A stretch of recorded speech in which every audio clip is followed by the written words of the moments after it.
Bonjour, bienvenue à toi aujourd'hui. Joie de te retrouver et j'espère que comme le soleil entre dans cette pièce avec force, j'espère que la lumière de la beauté du cœur de Jésus pourra entrer dans ton cœur et te séduire encore davantage pour que tu l'aimes. Cette semaine, on a une semaine de stagiaires de nos membres externes de la communauté. Et il y a une dame qui, avec son mari, disait j'aime tellement mon mari, ils doivent avoir 40 ans de mariage.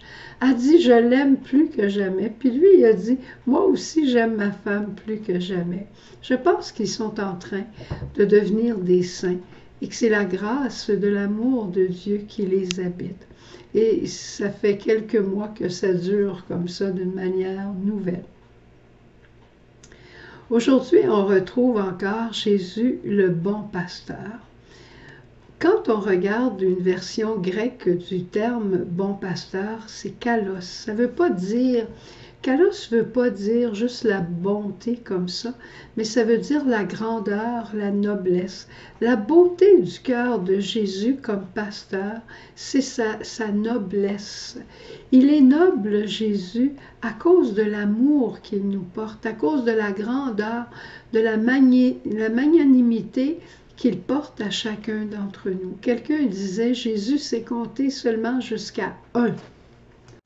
Non seulement il prend soin de chacun d'entre nous, non seulement il veille sur chacun d'entre nous, mais il est prêt à donner sa vie pour chacun d'entre nous. Et c'est dans ce sens-là qu'il est grand, noble et digne. Et ce n'est pas en fonction, je dirais, de notre mérite, mais c'est en fonction de sa grandeur à lui, de sa beauté à lui.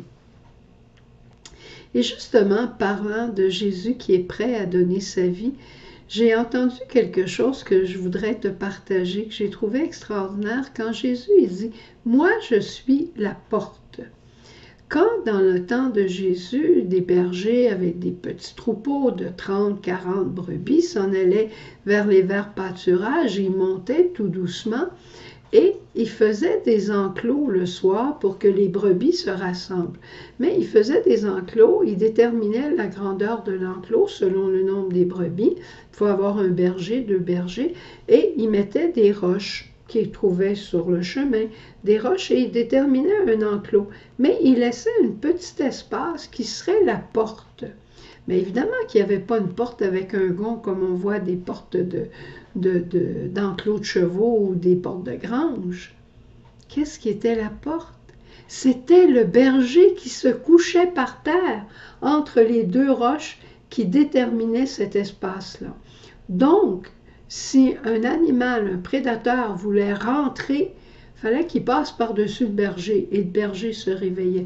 Et s'il y a une brebis qui avait l'intention de sauter, comme on dirait, la clôture, eh bien, lui aussi, il le savait.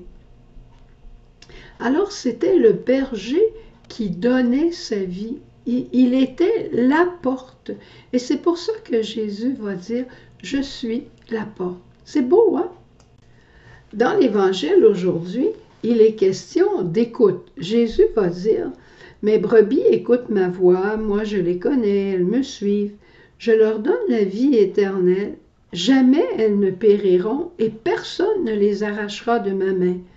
Mon Père qui me les a donnés est plus grand que tout et personne ne peut les arracher de la main de mon Père. Le Père et moi, nous sommes un. » Magnifique, magnifique. C'est une question d'écoute, mais l'écoute, c'est une relation.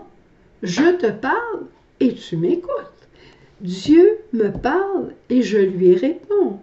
Dieu me parle avec amour et je lui réponds avec amour. Et une réponse d'amour, comment ça s'appelle? Eh bien oui, ça s'appelle encore l'obéissance. Pour le Père, sa joie, c'est de donner des disciples à Jésus. Et c'est Jésus, c'est le Père qui a choisi les disciples de Jésus. Et c'était sa joie de lui donner. Mais quelle est la joie de Jésus? La joie de Jésus, c'est que ces disciples-là deviennent ses fils et qu'ils parlent comme Jésus parle de Dieu le Père. C'est ça qui est la joie du Père, de Jésus. Je répète là parce que je pense que je me suis mélangée. La joie de Dieu le Père, c'est de donner à Jésus des disciples qu'il a lui-même choisis. Et la joie de Jésus, c'est de redonner au Père ces disciples-là qui sont devenus des fils pour lui, capables de lui obéir et capables de répandre son nom, de glorifier son nom, d'annoncer son nom à d'autres pour qu'une famille encore plus grande se rassemble autour de sa table. Et c'est dans ce sens-là que Jésus va dire, le Père et moi, nous sommes un. Moi, je fais la joie de mon Père, le Père fait ma joie. C'est dans ce sens-là que nous aussi, nous sommes appelés à entrer dans cette intimité. Le Père me demande quelque chose parce qu'il a confiance en moi et moi, je lui réponds le mieux dont je suis capable parce que je l'aime simplement. C'est ce type de relation que le Seigneur veut établir entre chacun de nous et lui-même. Et cette voix de Jésus, Jésus il dit, les brebis entendent ma voix. Évidemment que les apôtres, ils ont été bien heureux d'avoir entendu la voix véritable, la voix physique de Jésus. Mais nous aussi, on a notre manière d'entendre la voix de Jésus, que ce soit lorsqu'on assiste à l'Eucharistie, à la proclamation de l'Évangile ou au moment de la consécration, on réentend les mêmes paroles consécratoires de la dernière scène. Que ce soit au fond de notre cœur. Je ne me souviens plus qui disait, c'est Newman, le cardinal Newman, qui disait que notre conscience, c'est comme le vicaire du Christ. Il nous rappelle ce que Jésus a dit. Et on a aussi la voix de Dieu qui peut passer à travers un ami.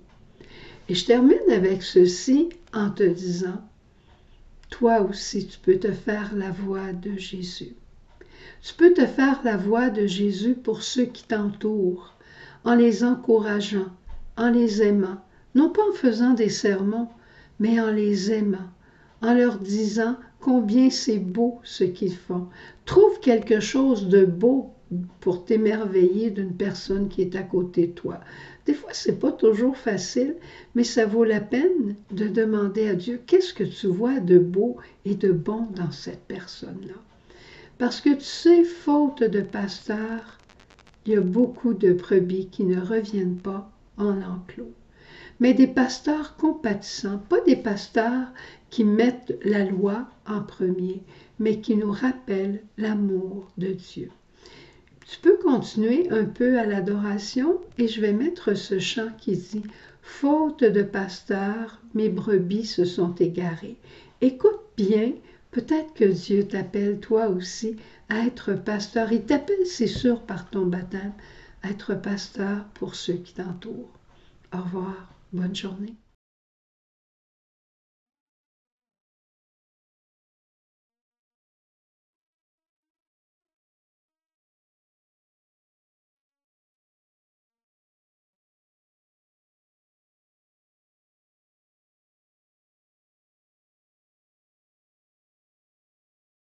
Faute de pasteur, mes brebis se sont perdues, abandonnées sur des chemins de mensonges. Elles s'en vont errantes et sans enclos, qui ira